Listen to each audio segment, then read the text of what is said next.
Welcome to the only daily podcast focusing on compliance news of the day. Each morning, start your day with a cup of coffee and Tom Fox, the voice of compliance, to hear about 4 of the top compliance, corruption, or leadership stories you will need to start your day.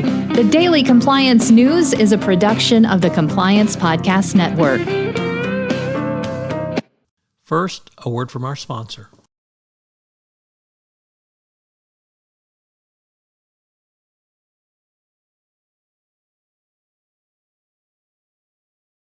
The Daily Compliance News for October 27, 2023, the Loan Forgiven edition. And we begin with that story from the New York Times. Our favorite corrupt, or most corrupt, Supreme Court Justice, although the title may be up for grabs, Clarence Thomas, turns out he had another conflict of interest, which was a $267,000 loan for a RV, or 40-foot luxury motor coach, making only annual interest-only payments for 5 years. But guess what? He didn't repay it. So this no end to the corruption this guy has engaged in. It's unclear at this point if the lawyer or the person who made the loan to him had anything in front of the Supreme Court. So I'm sure more will be revealed.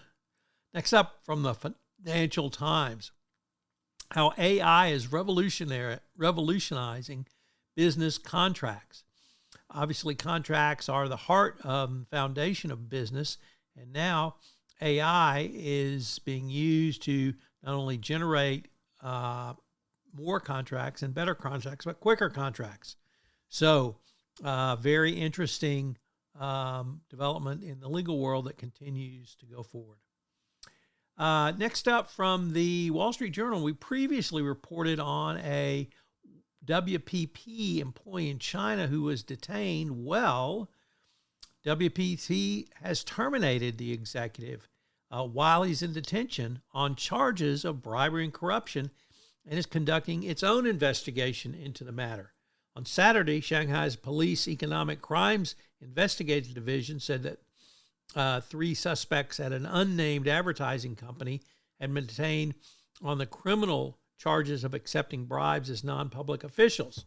So what's interesting about this is, of course, WPP had an FCPA violation. And although this appears to be charges that the WPP employees accepted bribes as non-public employees. Nevertheless, it certainly does not bode well for a company that was under a deferred prosecution agreement for massive and worldwide bribery. And our final story comes to us from the UC San Diego Today, a first-time contributor to the Daily Compliance News, which reports that when executives pledge integrity, the effect on the oath is positive for the organization. So if executives pledge to tell the truth about financial statements, they do. So why don't we get more of them to do it? Good question, and think about it. Tomorrow on Saturday, we will have 10 for 10. So the Daily Compliance News will be off until Monday. I hope you have a great weekend.